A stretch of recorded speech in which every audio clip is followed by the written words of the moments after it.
With that sentence, Machiavelli cut through illusions that still blind people today. Weakness is not kindness. Weakness is not humility. Weakness is treason against yourself. When you allow it to live in you, you announce to the world that you are prey. The wolves do not hesitate. They see it and they strike. Think of the last time you were ignored, overlooked, or dismissed. That moment was not random. It was the battlefield exposing you as unarmed. In every arena, work, relationships, society, the weak are punished instantly. No one crowns the submissive. No one hands authority to the hesitant. When you walk without armor, the world does not pity you, it devours you. Machiavelli understood that survival belongs to those who command perception. Weakness guarantees nothing. It will not win fear. It will not win love. At best, it earns neglect. At worst, it invites domination. If you want power, you must first kill the softness that signals surrender. Stand as the sovereign of your own mind, or bow to those who will gladly rule it for you.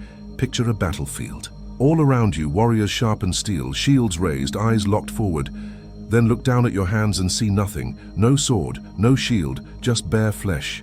That is what weakness feels like when you face the world. You are not neutral. You are already defeated. And the strike does not wait for your permission. You must treat weakness as your true enemy. Do not excuse it. Do not nurse it. Every time you choose comfort over discipline, silence over assertion, hesitation over action, you give the enemy ground. Replace the language of softness with the language of command. Weak, I'll try. Strong, I will. Weak, maybe I can. Strong, I decide. Weak, I hope. Strong, I act. This is the difference between prey and predator. The world has no patience for those who present themselves as fragile. You are tested the moment you enter a room. Shoulders hunched, eyes down, words uncertain. This is the scent of blood in the water, and predators circle. Enter upright with calm authority and the air changes. Presence itself becomes armor. Weakness is not neutral. Weakness is a signal fire to the enemy. Tear it out or be torn apart. Crown yourself with strength before the world crowns you with chains. Kill weakness before it kills you. Your mind is a throne, and whether you realize it or not, something already sits upon it. If you do not rule it, doubt, fear, and distraction will. Power begins here. Every action you take, every word you speak, every result you produce is first forged in thought. Cognitive psychology makes this clear. Thoughts are not harmless background noise. They direct behavior, they create emotion, they shape perception. When you leave them unchecked, you hand your crown to chaos. Look at the modern world. Attention has become the most valuable currency, and nearly everything around you is designed to steal it. Notifications, endless scrolling, constant interruptions, all of it chips away at your sovereignty. Each time you give in, you're not just losing a few seconds, you are surrendering command of the throne room. Weak. I can't focus. Strong. I choose what deserves my focus. That shift is the difference between being ruled and ruling. Machiavelli understood that those who fail to govern themselves invite others to govern them. When you let distraction dictate your day, you are no longer the strategist. You are the pawn. Power belongs to those who can direct their mind like an army, deploying thoughts with discipline, rejecting intruders with force. When you master this, your focus becomes a fortress. When you fail, every enemy walks through open gates. Imagine your mind as a vast hall, a throne raised above all. If you do not sit upon it, doubt will. If you leave it empty, fear will climb its steps. If you hesitate, distraction will seize the crown. The throne will never remain vacant. Something will rule. The question is whether that ruler serves you or destroys you. You see this in everyday conflict. Someone questions your decision, expecting you to react defensively. A weak mind fires back with emotion, stumbling over justification. A disciplined mind pauses, breathes, and answers with calm authority.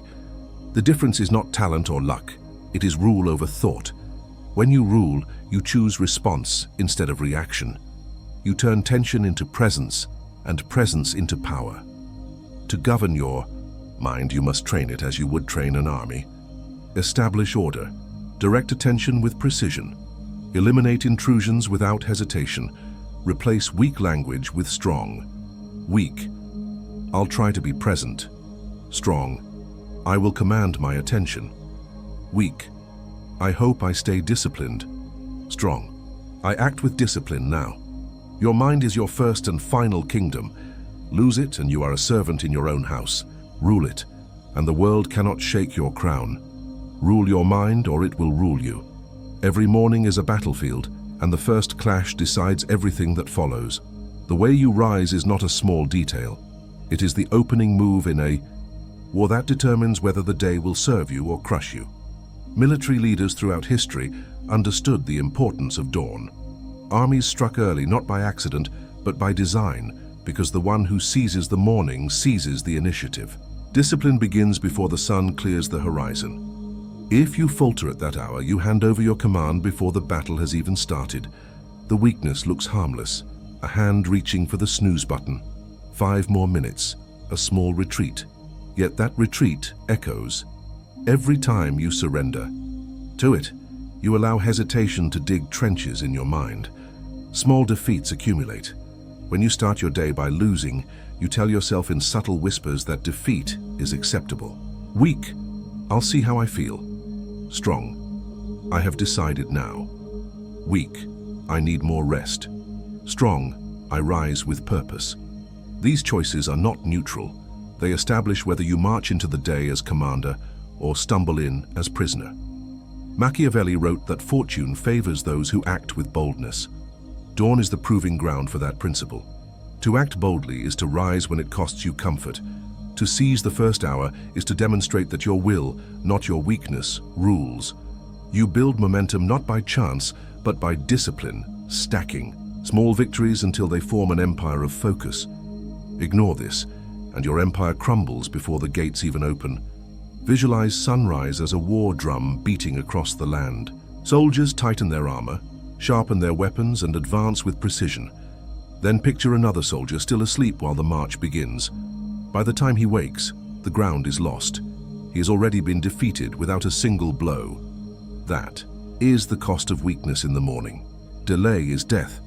This principle is not about punishment, it is about sovereignty. When you rise with command, you set the tone for everything else. Work becomes deliberate. Speech carries weight. Decisions sharpen. And when challenges arrive, you face them from high ground. One victory at dawn builds the strength for 10 more victories throughout the day. Treat the morning as your battlefield. Do not negotiate with weakness. Do not excuse hesitation. Rise with authority. Stand tall from the first breath. Own the opening move and the board bends in your favor. Win the morning and you win the day. Power is sharpened in silence. The loud voice rarely commands, it often reveals need. The one who can sit still, composed, unreadable, creates a pressure that words cannot achieve. Machiavelli understood that appearances shape power and restraint builds mystery. A sovereign who speaks only when necessary forces others to lean forward, to fill the silence with their own uncertainty. Stillness is not passivity. It is a weapon that unsettles those who cannot control themselves. You see this clearly in modern rooms of influence. In a meeting, the person who rushes to fill every pause exposes insecurity. The one who holds silence, who waits before answering, controls the tension. The pause forces others to respect the weight of what will come next. Weak. I must explain everything now. Strong. I will wait until my words strike hardest. The difference is visible, and everyone feels it. Conflict makes this even sharper. When voices rise and tempers flare, weakness shouts back in kind. Strength stays calm, measured, collected. Imagine someone challenging your decision in public. A weak response reacts instantly, matching tone with tone, proving nothing. A strong response pauses, eyes steady, voice controlled. That restraint unsettles more than aggression could. By not giving away your emotion, you create uncertainty in theirs. You turn the battlefield of words into terrain that belongs to you. Think of the predator crouched in tall grass, unseen, silent. It does not reveal its presence with noise. It waits, patient, every muscle coiled, every sense sharpened. The prey moves carelessly, unaware that silence itself has already sealed its fate. When the strike comes, it is decisive because it was preceded by stillness. You must learn to crouch like that predator in the arena of life. Stillness does not mean inactivity. It means control. It is the discipline to restrain impulses, to wait for the right moment, to force others to act first. In strategy, the impatient opponent reveals his plan. In conversation, the over-eager speaker reveals weakness. By holding back, you gain the advantage of clarity. You act with precision instead of scattering energy in noise. Command yourself to resist the urge to fill silence. Train your body to sit steady, your face calm, your words few but sharp. Use pauses as armor. Use stillness as a blade. Let others rush forward and stumble. You, like the predator, choose the moment of impact. Stillness is the strike before the strike. Weakness spreads like rot. If you do not cut it out quickly, it will consume the structure you are trying to build. Machiavelli warned that loyalty is rare and betrayal common. A ruler who keeps weak allies out of sentiment soon finds himself vulnerable to enemies who exploit those cracks. The same applies to your own life. The weak ties you allow to remain, people, habits, excuses, drain strength silently until collapse becomes inevitable. Consider how this appears in daily life. A friend who constantly undermines your focus with distractions, a habit that steals hours each night, an excuse you repeat to shield yourself from discomfort. None of these seem fatal on their own, but like termites in a foundation, they work invisibly until the day the structure falls. Weak. It's not that bad. Strong. This does not serve me, so it ends now. The difference is not convenience, it is survival. Machiavelli emphasized that wise leaders eliminate risks before they grow. To act too late is to watch opportunity slip away. For you, this means addressing weakness without hesitation. When a tie pulls you downward, cut it clean. When an alliance drains more than it gives, walk away. Weakness multiplies because it is allowed to remain. Strength grows because it eliminates without apology. Imagine a general preparing for war. Behind his army lies a bridge that offers retreat. If fear rises, soldiers may run. The general burns the bridge. He removes the path of weakness, so only strength remains. In your own life, the bridges of escape are excuses, dependencies, or relationships that allow you to retreat from growth. Burn them, and you force yourself forward. This is not cruelty, it is discipline. Cutting weak ties is not about despising people or punishing yourself. It is about refusing to let weakness dictate the course of your life. You can disagree with someone calmly, even kindly, while still removing their influence from your circle. Strength does not rage. Strength eliminates with clarity. The test is whether you are willing to endure the discomfort of decisive action. To remove a weak tie often costs comfort in the short term, but to keep it costs sovereignty in the long term. Every sovereign must choose, rot or steel. Do not delay. Audit your ties. Identify what weakens you. Cut without hesitation. Burn the bridges that lead backward. Build only what strengthens the throne. Cut weakness before it cuts you. Power demands theater. Authority is not only about decisions made in private, but about the mask you wear in public. Machiavelli wrote that rulers survive by appearances. Even when strength is imperfect, the projection of strength must remain intact. Weakness shown is weakness multiplied. Once you reveal it, others seize it, and what might have been a passing doubt becomes permanent perception. Look around at modern leadership. The stage is everywhere. In politics, in boardrooms, even on digital platforms. Logic matters, but perception dominates. Charisma outweighs calculation. People follow the one who looks like they belong on the throne, even if others have more knowledge or skill. Weak, I need you to believe in me. Strong, I carry myself as if belief is inevitable. This is not deception. It is survival in a world that judges on sight before it listens to substance. Think of a king donning armor, not always for battle, but for theater. He may not expect to fight that day, yet he wears steel so his court never smells fear. The armor is a mask, a symbol, a shield against perception itself.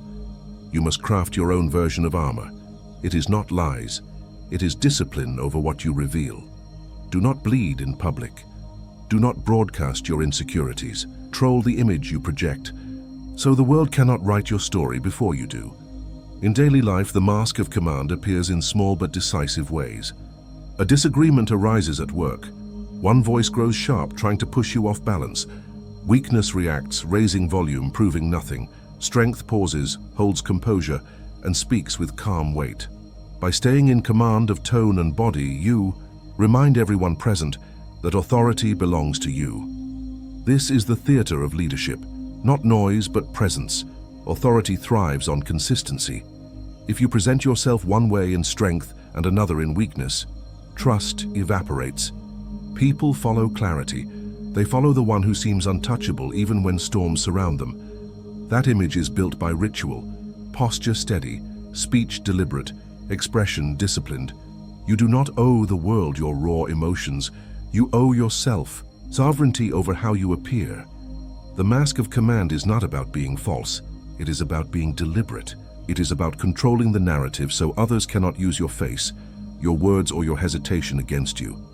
Master this, and you hold the stage. Fail, and you hand the script to your enemies. Wear the mask, command the stage. Weakness is not out there. It grows inside you. It lives in hesitation, in indulgence, in the voice that whispers that comfort is enough. Stoic thinkers warned that the enemy is not the world, but the way you yield to fear, pleasure, or laziness. When you give in to these, you turn your crown over willingly. The sovereign must assassinate weakness daily, not once, but as ritual. Power is never permanent. It is maintained through constant elimination of what corrodes it.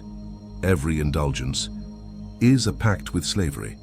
When you sink into hours of scrolling, you are not resting. You are trading time for emptiness. When you eat not from need but from compulsion, you surrender command of your own body. When you repeat excuses, you build a prison of words around yourself. Weak, I deserve this break. Strong, I choose only what strengthens me. Weak, I can't help it. Strong, I control my actions. Weakness offers comfort up front and chains afterward. Strength demands discipline up front and sovereignty afterward. You must decide which transaction you accept. Machiavelli understood that rulers who tolerated weakness lost their grip on power. The enemy within is always more dangerous than the enemy at the gate because it opens the gate from the inside. For you, this means identifying the habits, the impulses, and the temptations that sabotage you and executing them before they can grow stronger. Imagine dragging the weak version of yourself into a courtyard and ending him before dawn. It is harsh, but sovereignty is built on harshness, with the self before all else. This does not mean cruelty toward your humanity. It means clarity in separating weakness from strength. Weakness says you are too tired to rise early, too busy to train, too distracted to focus. Strength answers with action, not debate. In practical terms, this means building routines that strip away the option of surrender. If the weak voice tells you to stay in bed, the assassin strikes by rising immediately. If the weak voice tells you to indulge, the assassin denies it without hesitation. Every small act of discipline is a dagger in the heart of weakness. The assassin within you must be unemotional, precise, and consistent. He does not argue with excuses. He eliminates them. He does not wait for permission. He acts. When others around you crumble because they feed weakness, you rise because you kill it. This is what separates rulers from servants, sovereigns from victims. Weakness will always attempt a return. That is why elimination must be daily. Treat it as a ceremony. Hunt it, confront it, cut it down. If you fail once, begin again. The throne belongs to the one who endures the discipline of self-mastery longer than anyone else. Kill weakness before it kills sovereignty. Strength grows where hardship is endured. Weakness thrives in comfort, but it starves when challenged. History shows this with clarity. Conquerors were not raised in luxury. They were hardened by adversity. Rulers softened by excess often collapsed when tested. Machiavelli warned that fortune favors those who adapt to storms, not those who hide from them. Hardship is the forge, and those who pass through it emerge as steel. Modern life makes this truth less visible but no less real. Comfort surrounds you, promising ease, but comfort is often a silent enemy. The more you accept it, the weaker you become. That is why voluntary discomfort matters. Cold showers, fasting, training through fatigue choosing the difficult path when the easy one is available. These practices sharpen willpower. They teach the mind that you can suffer without. Breaking. Weak, I need it easy. Strong, I choose the hard path to sharpen myself. Weak, I can't endure. Strong, I grow through what I endure. Machiavelli understood that a leader softened by luxury loses the respect of his people and the grip on his throne. You must take the opposite path. Refuse the illusion. That strength is built in comfort. It is built when you embrace resistance. Each choice to lean into difficulty is a declaration of sovereignty over your own cravings. Every small hardship faced willingly is training for the greater storms ahead. Imagine the wolf in the cold. When food is scarce, when the nights are harsh, the weak wolf perishes, but the one that survives becomes the fiercest hunter. Its hunger sharpens instinct. Its struggle carves out ferocity. You are no different. When you deny yourself constant ease, you awaken the predator inside. You teach yourself to hunt with focus, to endure with fire. Weakness dies in the cold. Discomfort is not punishment, it is preparation. When you step willingly into hardship, you armor yourself against the unexpected. When challenges arrive, you are not rattled because you have lived with resistance by choice. You train yourself to thrive where others collapse. Authority comes not from words, but from presence, and presence is built on the quiet knowledge that you can endure more than most. Command yourself to seek resistance. Fast when you do not need to. Train when you do not feel like it. Hold the line when excuses whisper. Each act feeds the wolf within. Each denial of comfort starves weakness further. You cannot buy strength. With ease, you must earn it with hunger, with sweat, with discipline repeated daily. Feed the wolf, starve the weakness. Life is a chessboard, and weakness is always the pawn that dies first. Machiavelli studied strategy with the precision of a general, and he knew that weak pieces serve only as bait.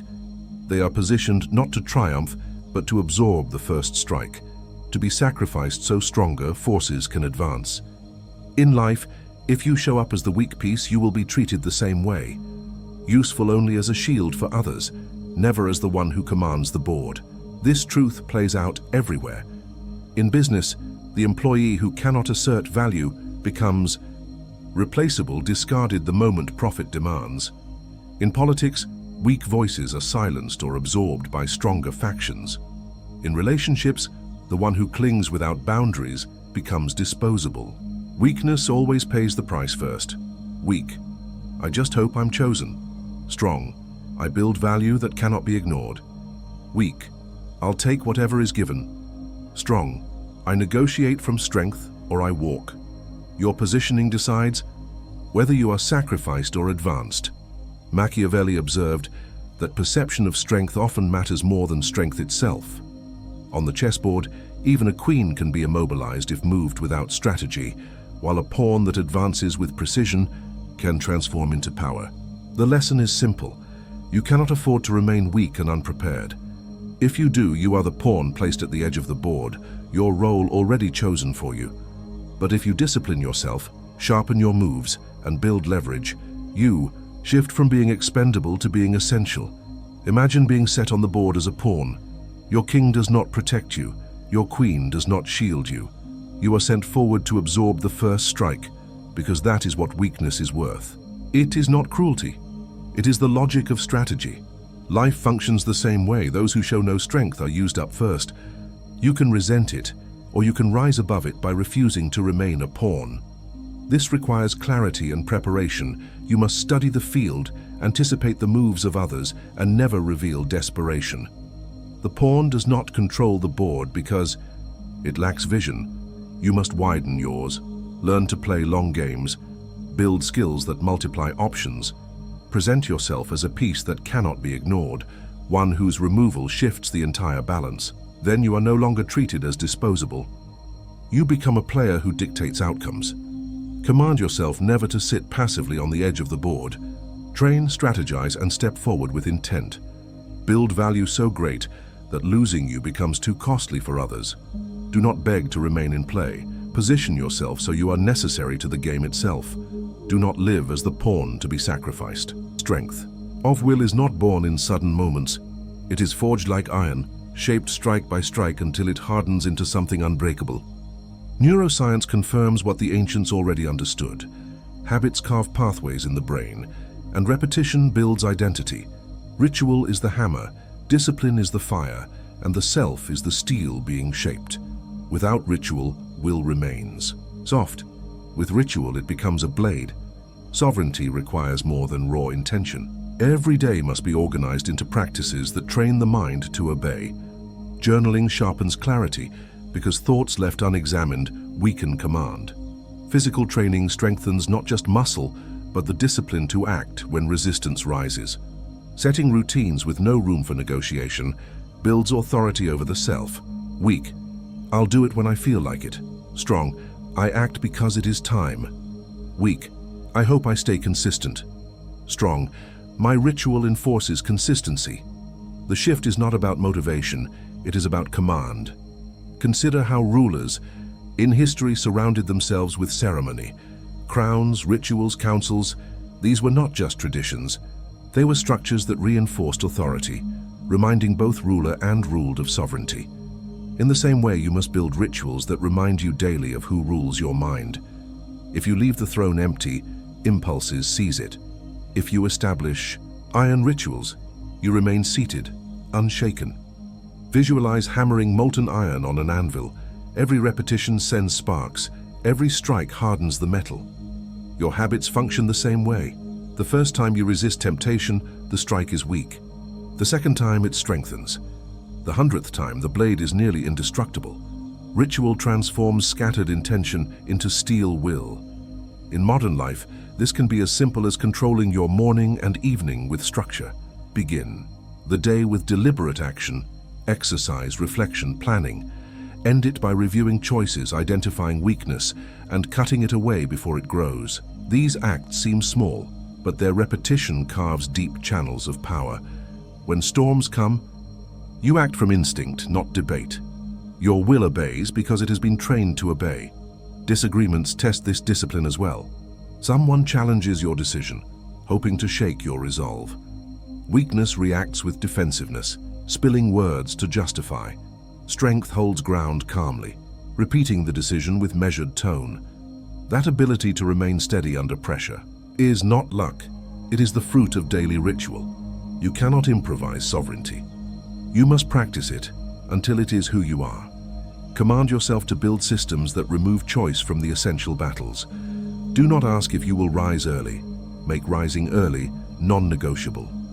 Do not wonder if you will train. Let training be as automatic as breathing. Ritual makes the mind obey, and obedience of the mind is the foundation of power. Forge ritual, and ritual forges you. True power is sovereignty. To be sovereign is to be untouchable, a fortress that cannot be breached by flattery, threat, or weakness. Machiavelli warned that a ruler survives only by removing dependence, because dependence creates chains that enemies can pull at will. If you need too much from others, you hand them the keys to your fortress.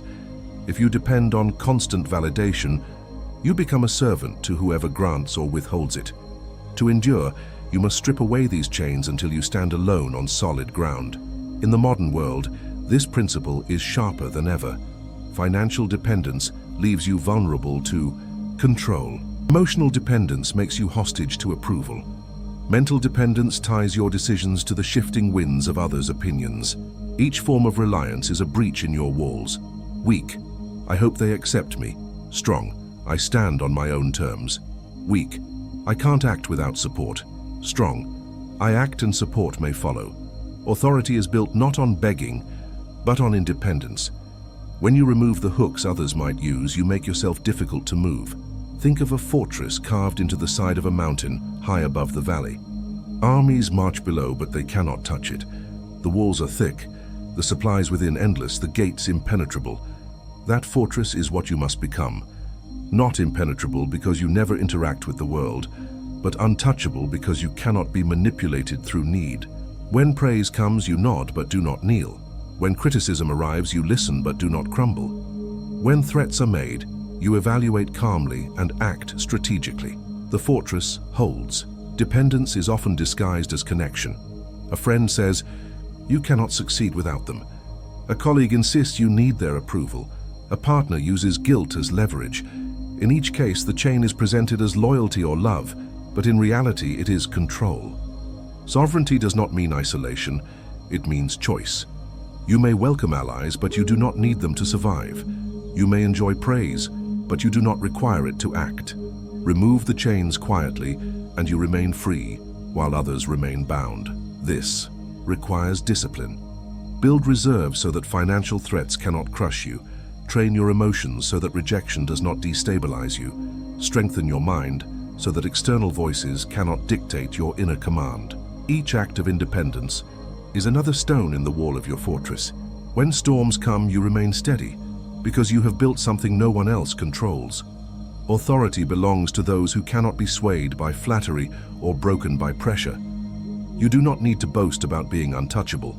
The world will feel it when every attempt to control you falls flat. Your presence becomes its own defense, like a fortress towering above a battlefield, unassailable not because it hides, but because it stands on higher ground. Come the fortress no chain can breach. History's great rulers were not built on kindness. They were built on the elimination of weakness, the refusal to kneel, and the mastery of perception. Machiavelli made it clear that survival belongs to those who cut away softness before it corrodes the throne. That truth is harsh, but it is also liberating because it means power is not reserved for the chosen few. It is claimed by those who are willing to burn weakness out of themselves, to step into the fire and emerge as sovereign. This is the point where all battles converge. You have learned that the mind is your throne, that the morning is your battlefield, that stillness is a weapon, that weak ties must be cut, that the mask of command must be worn, that the inner assassin must act daily, that the wolf grows strong through hunger, that the chessboard sacrifices the weak, and that ritual hardens will into steel. Each lesson is a soldier, and together they march under one banner: destroy weakness before weakness destroys you. In the modern world, this transformation is visible in presence. You become a person who commands respect not by begging for recognition, but simply by existing with strength. People read it in your posture, in your tone, in your refusal to explain yourself endlessly. Weakness talks too much. Strength holds the silence until the silence speaks. In business, in relationships, in daily life, the weak cling and plead. The strong set boundaries and move forward. Weak, I need approval. Strong, I move with or without approval. Weak, I hope they respect me. Strong, I act in ways that demand respect. That shift is the moment you step from pawn to player, from subject to sovereign. Visualize the battlefield of your life. The weak version of you lies buried in the dirt, hesitant, distracted, dependent, and apologetic. That figure is gone. Rising from that grave is another self, armored in discipline, crowned in clarity, silent but undeniable. This is not fantasy. It is the image of what happens when you practice these principles until they cut into the bone. The predator is awake. The sovereign is seated. The throne is claimed. This is the convergence Machiavelli would recognize. Fortune bends to the prepared. Authority belongs to the one who does not waver. You do not need to be cruel, but you must be unyielding. You do not need to dominate others, but you must never allow weakness to dominate you. A crown forged in fire is heavier than gold, but it is the only one that lasts. Every disagreement, every challenge, every test is now approached differently. When someone tries to shake you, you do not collapse into defense. You listen, hold, ground and answer with presence. That calm authority unnerves more than anger ever could. It proves sovereignty without announcing it. This is how respect is commanded, not with noise but with undeniable strength. The lessons converge into one demand: rule yourself absolutely. Build your fortress so no chain can bind you. Feed the wolf so weakness starves. Sit on the throne of your mind and never abdicate. This is how prey becomes predator, how servant becomes sovereign, how weakness dies and strength rules. Crown yourself in fire and rise untouchable. Weakness is slavery. Every time you surrender to it, you bend the knee to something unworthy of ruling you. Every moment of hesitation, every indulgence, every excuse is another link in the chain. Sovereignty is forged by breaking those chains before they tighten. Power is not granted to the one who pleads for it. Power belongs to the one who disciplines himself so ruthlessly that weakness finds no foothold. In the modern world, weakness knocks at your door constantly. The temptation to delay, the craving for comfort, the endless distractions. It all asks the same question: will you rule yourself, or will you be ruled? Each answer crowns you or enslaves you. Weak: I'll try tomorrow. Strong: I act. Now, weak: I need permission. Strong: I move without it. The throne is not taken in one grand gesture. It is taken in countless small victories where you refuse to kneel. Machiavelli's harsh truth echoes across time. Rulers who tolerate weakness fall swiftly. Authority cannot survive in softness. History is littered with leaders who gave in to comfort, who trusted too much, who indulged instead of disciplined. They were swept aside not because they lacked opportunity, but because they lacked the strength to endure without apology. The same applies to you. The world does not wait for the weak to catch up. It crowns the strong who move with clarity and resolve. Imagine standing at the gates of your own fortress. Inside lives every distraction, every dependency, every chain, waiting to bind you again. You can choose to open the gates, let weakness flood in and watch your sovereignty collapse. Or you can bolt the doors, starve the enemy, and stand armed at the walls. The choice is yours, and it is made daily. Do not confuse kindness with weakness. Do not mistake passivity for peace. True strength allows you to choose generosity from power, not from fear. True strength makes your presence a command, not a request. Weakness is always waiting, but strength is always available to those who seize it without delay. Starve weakness, forge strength, rule without apology.